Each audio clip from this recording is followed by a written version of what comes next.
Hi guys, so today pag-usapan lang natin dito yung bagong user interface or UI nitong si Trust Wallet, no? So I've been using this app for over 3 years na. First vlog ko ata ito sa ating YouTube channel, if I'm not mistaken, is that around March of 2020 guys, no? So it's been 3 years, no? So ngayon pag-usapan natin dito guys kung ano yung mga nakita ko dito na magandang features, how I earned din dito guys sa app na to. And kung makikita nyo nga dito guys, meron tayong 5,243 at anytime yan din yung pwede kong i-cash out through e-wallets guys, no? At i-share ko din dito guys sa inyo yung pinaka user interface. As you can see, merong mga features na na-add dyan. Discuss natin yan dito guys sa video natin, no? And before tayo dito mag-start, kung hindi nyo pa na-like itong video na to, please like this video first, subscribe nyo yung YouTube channel natin, turn all the bell icon para ma-notify kayo dito sa mga updates natin na ginagawa sa ating YouTube channel, no? So ngayon, punta muna tayo dito guys sa app. Disclaimer lang pala guys, itong gamit ko dito na version is iOS, no? So nasa 16.6.1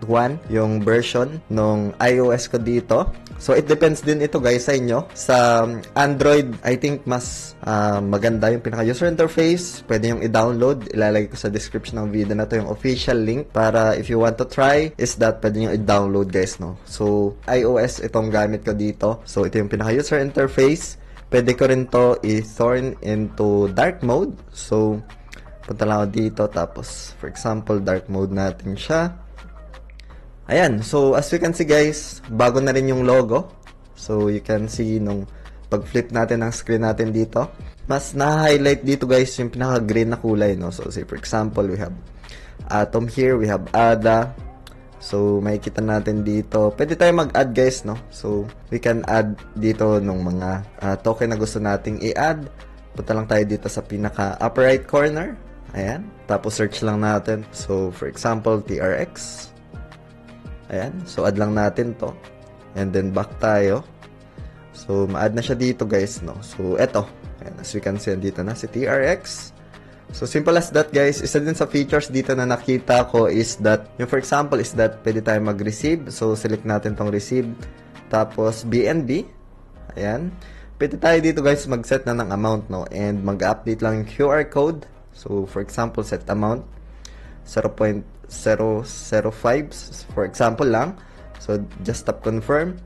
And ayun, so simple as that. Kung gusto mong, for example, you have friend and gusto mo na ganyan yung amount na gusto mong ma-receive, is that pwede mong iset dito sa amount and mag-update na yung QR code, no? So, for example, 0.1 BNB, and then papakita mo lang siya, scan lang, and automatically mag-auto-populate yung pinaka-amount. Simple as that. Meron din tayo dito mga nakitang features pa wherein, for example, you can earn din dito. So, ito yung mga available na pwede kang mag-earn. So, native Evmos, Stargate Cosmos, at marami pang iba dito. Ayan. So, compare it before, mas marami na ditong pinaka-options to earn, no? So, ito yung pinaka-features na, for example, you want to hold certain assets and then you can earn pa, no? So, example, itong si Cosmos. Ayan. So, meron ako ditong na-earn guys for Atom or Cosmos. So, claim rewards ko lang siya. Ayan. Meron akong earnings guys. Na makikita nyo, meron ako ditong 0.149 Atom earnings. And pwede ko naman siyang i-claim anytime. Pero for now, dyan lang muna siya.